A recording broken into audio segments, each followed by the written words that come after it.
2021 marked the start of my second year of training with a calisthenics methodology, using my body as my main resistance and learning a whole bunch of skills in the process.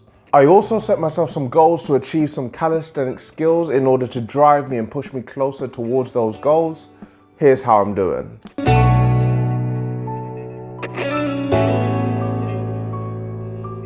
How you doing, Cali Crowd? This whole channel is about showing the journey of how we can become better bodyweight athletes, and today we're discussing goals.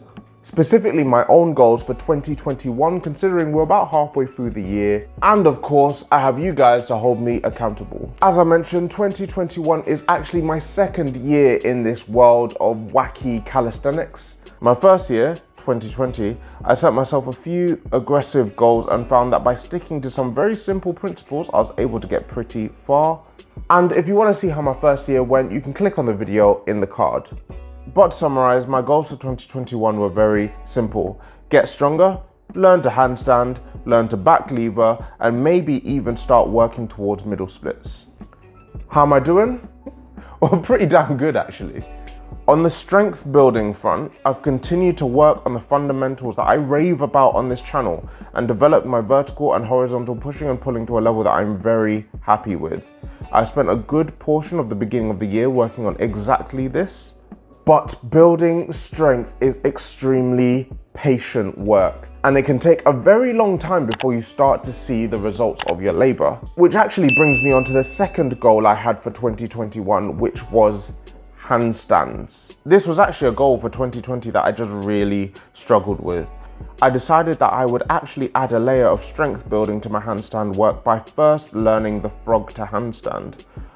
After a lot of failure, I managed to get to a place where I can frog to handstand and where I'm now just cementing that movement. Anybody that has learned to handstand before knows that handstanding once doesn't necessarily mean you can handstand again. So getting the balance point well within my calisthenics vocabulary is the goal for the remainder of the year.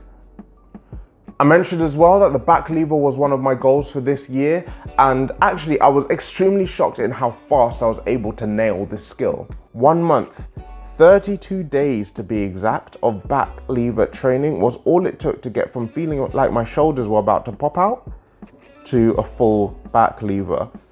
I largely put this down to the strength training that I've been putting myself through, and I'm hoping that this will eventually translate to a whole load of other skills in the long term as well. And finally, middle splits. I actually haven't been working on this a lot throughout this year so far, to be honest. In my 2021 video, I actually put it in as a little bit of an afterthought. In all honesty, the middle splits actually terrifies me. I have no idea how somebody can be this flexible and not rip their aubergine emoji off. I'm not sure if I'll make movements towards this goal this year, but for now, it's an afterthought to all the things I mentioned before. As things stand, I'm very much in the camp of being able to achieve the majority of the stuff I set out to do this year, and year 2 of calisthenics is shaping up to be just as successful as year 1. The name of the game though right now is consolidation. Between the L-sit, muscle up, frog to handstand, and the newly acquired back lever, I have 4 skills in my locker, but I'm very conscious that I learned them in about a year, so I really want to make sure that I can do these skills really well first before learning anything else. And that's pretty much it for me, but I want to know what your goals are. What calisthenics goals are you working towards? Let me know down in the comment section below. Like the video if you found it valuable, and I will see you in the next one.